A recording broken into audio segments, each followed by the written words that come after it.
Remember when parents thought Harry Potter was trying to teach kids witchcraft and a Teletubby threatened Western civilization with a handbag? Yeah, parents in the 90s really believed that. This is Cringe Capsule, the vault of things grown-ups swore would ruin us. Tonight we unpack the biggest 90s panics: Satanic Pikachu, demon dice, killer video games, and a cartoon Butthead censored for saying fire. Hit play, and let's marvel at how a decade of overprotective adults accidentally made everything cooler. Pokémon, when Pikachu was framed for devil worship. Picture the late 90s lunchroom. Kids trading glossy Charizards like Wall Street wolves while humming the TV theme. Harmless, right? Not according to a wave of pastors, talk radio hosts, and PTA chain letters convinced Pokémon was Satan's cutest Trojan horse. The panic kicked off in 1999 when an Oklahoma preacher hauled out a blowtorch and torched a stack of trading cards, warning his flock that Pikachu's lightning tail was the devil's S-curve. Sermons claimed the game taught children witchcraft, that evolution, a gameplay mechanic where monsters level up, was code for Darwinist heresy, and that Japanese creators had embedded occult symbols in every pocket monster. School districts reacted like Pikachu spit lightning at the superintendent. Card trades were banned for gambling. Translation: Timmy cried after swapping a holographic Blastoise for a Weedle, and some parents seized entire binders, citing tabloid headlines about demonic possession. The frenzy even found fuel in Real News, a 1997 Japanese TV episode with a strobe effect triggered seizures in hundreds of viewers. Proof, critics insisted, that Pokémon literally harmed children. Newsweek eventually debunked the cult rumors, pointing out the franchise's actual origin, creator Satoshi Tajiri's childhood hobby of bug collecting. But by then, thousands of Pikachu cards were ash, and a generation of kids had learned their first lesson in media scapegoats. Even the most wholesome fandom can end up on a church bonfire if adults panic hard enough. Harry Potter, the wizard who launched 1,000 book burnings. When Harry Potter and the Sorcerer's Stone hit US shelves in 1998, kids finally begged to stay up late to read. Many parents cheered, until church bulletins declared the series a slick recruitment brochure for the occult. Evangelical talk shows warned that spells like Wingardium Leviosa were gateway drugs to real witchcraft. One pastor claimed the books taught children to summon demons as easily as dialing 911. Libraries in Kansas, Georgia, even parts of the UK faced petitions to yank the novels. Some school boards compromised by locking them behind the librarian's desk like contraband. The panic peaked around 2001. Outside a New Mexico church, parishioners hurled paperbacks into a barrel and chanted hymns while the covers curled in the flames. Ironic, given that Rowling drops more Christian symbolism than a VeggieTales Easter special. Reporters asked one protester which spells worried her most. She admitted she hadn't read the books because that's how they get you.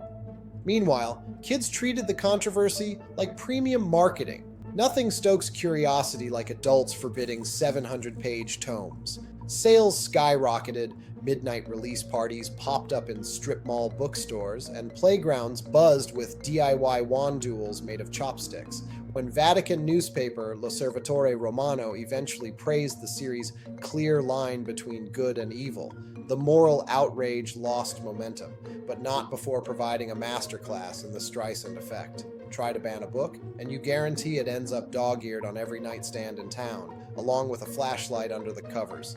Dungeons & Dragons, rolling dice with the devil. Long before Pokémon caught flack, suburban parents were convinced the real portal to Brimstone sat in a cardboard box labeled Advanced Dungeons & Dragons. The tabletop role-playing game, launched in 1974, hit peak popularity just as the 80s Satanic panic bloomed. Daytime talk shows paraded grief-stricken moms blaming D&D for everything from teen runaways to basement sacrifices. A 60 Minutes segment solemnly linked 20 suicide cases to the game. Never mind, most correlations were anecdotal at best. What sparked the hysteria? Manuals referenced demons. The artwork featured scantily clad sorceresses, and the rulebook let you cast spells like Animate Dead. To PTA mindsets primed by horror movies and heavy metal headlines, polyhedral dice looked like occult runes. Jack Chick's now infamous tract Dark Dungeons sealed it. A comic wherein a teenage wizardess literally descends into hell after a bad dice roll. Churches held role-playing rescue seminars, some schools outlawed monster manuals, and TSR, the publisher, quietly renamed devils as Batezu to dodge protests. Corporate linguistic exorcism. Kids, meanwhile, were just snack-fueled nerds mapping goblin lairs in unfinished basements. Studies later found no causal link between D&D and self-harm. Psychologists even noted the game boosted creativity and social skills. But for a stretch of the early 90s, hauling dice, graph paper, and a player's handbook felt like smuggling contraband. The irony? The panic only bolstered the game's mystique.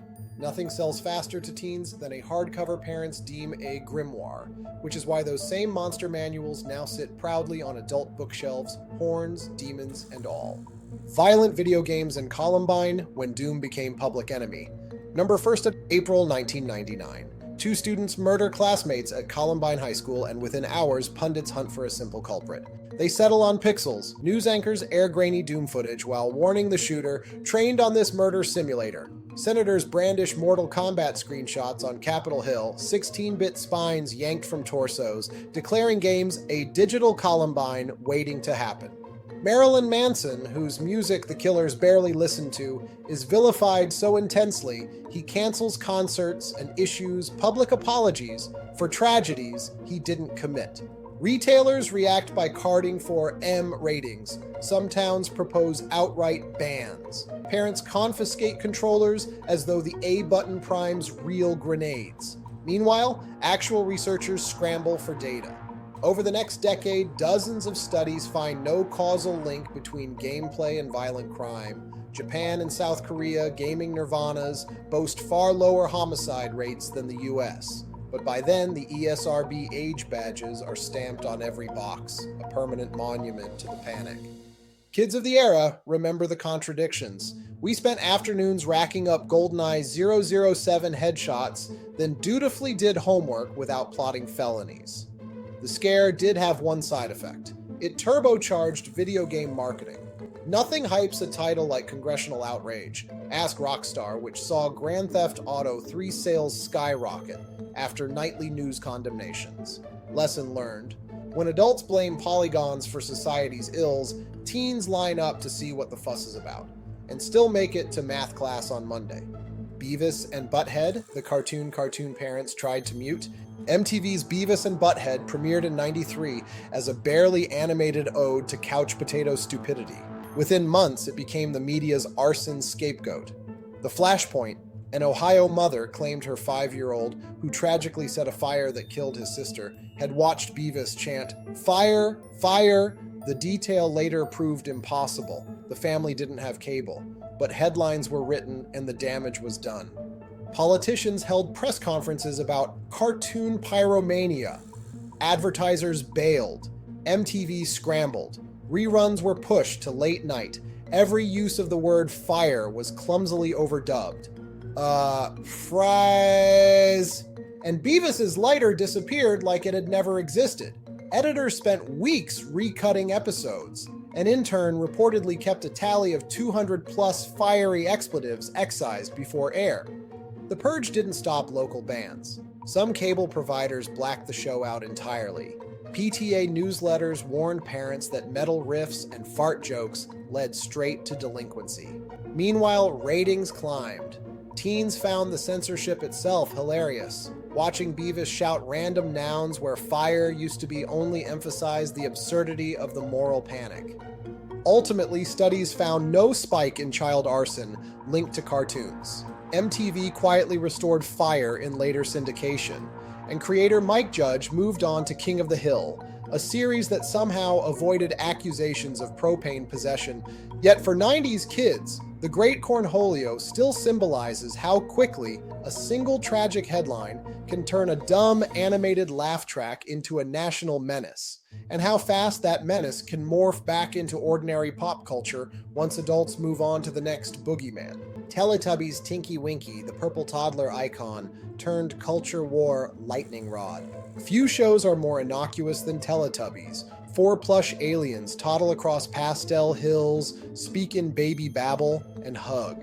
Yet in 1999, evangelical leader Jerry Falwell opened his monthly magazine and warned parents that the purple Teletubby, Tinky Winky, was covertly introducing preschoolers to the gay lifestyle. His evidence? Tinky Winky carries a red handbag, sports a triangle antenna, a supposed LGBTQ symbol, and, brace yourself, is purple, a blend of boy blue and girl pink. Scandal. Cable news pounced. Morning shows held panels titled, "Is PBS Indoctrinating Your Toddler?"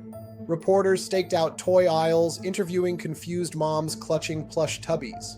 The BBC, mystified, released a statement clarifying that Tinky Winky is simply a sweet technological baby. Falwell doubled down, claiming he was merely decoding hidden messages. Merch sales promptly spiked. Nothing boosts a stuffed toy like accusations of subversion. Schools and daycare centers briefly reconsidered airing the program, but kids never noticed a culture war. They just wanted the noon tubby custard gag. Late-night comedians had a field day. Saturday Night Live staged a mock Senate hearing where a purple suit sat at the witness table, silent and accused. 2 decades later, Tinky Winky is remembered less as a symbol of social collapse and more as proof that in the 90s, even a non-verbal plush alien could spark national outrage. Meanwhile, the real lesson for kids slipped under the radar. Adults will argue about anything, even a toddler TV character who says little more than "Ayo!" Mighty Morphin Power Rangers, Kung Fu Kids, or karate porn. When Mighty Morphin Power Rangers hit Fox Kids in '93, children saw spandex heroes, dinosaur robots, and after-school high kicks. Parent groups saw a 22-minute violence tutorial. Media watchdogs labeled the show karate porn, tallying up to 90 blows per episode and warning it glorified vigilante justice. Headlines linked playground scuffles to kids reenacting Power Ranger moves, as if recess roughhousing hadn't existed since Caveman Tag. Canada's broadcast regulators yanked the series off air for several months. New Zealand banned it outright until 2011. In the US, school principals confiscated morphers, forbade It's Morphin' Time chants, and even banned Ranger-colored shirts during Red Ranger versus Green Ranger lunchtime battles. The irony? Each episode ended with a PSA where the cast told viewers violence isn't the answer, right after drop-kicking rubber monsters into explosion stock footage. Toy stores thrived on the controversy. Every news cycle spurting Power Rangers Too Violent meant another run on Megazord figures. Meanwhile, researchers later compared the show's punch count to classic Looney Tunes and found Bugs Bunny's mallet antics were on par. The panic faded as quickly as it came. The franchise marched on to spawn 30 seasons. For 90s kids, the moral uproar only cemented the Rangers' rebel cred, because nothing feels more powerful than knowing your plastic flip-head action figure was once considered contraband. And that's our tour of 90s moral mayhem. Proof that Pikachu, Power Rangers, and purple handbags survived the apocalypse our parents predicted. Drop a comment with the panic that hit your household hardest or the rumor we missed. Smash like, subscribe, and ring the bell so you don't miss our next Cringe Time Capsule. This is Cringe Capsule signing off. No exorcism required.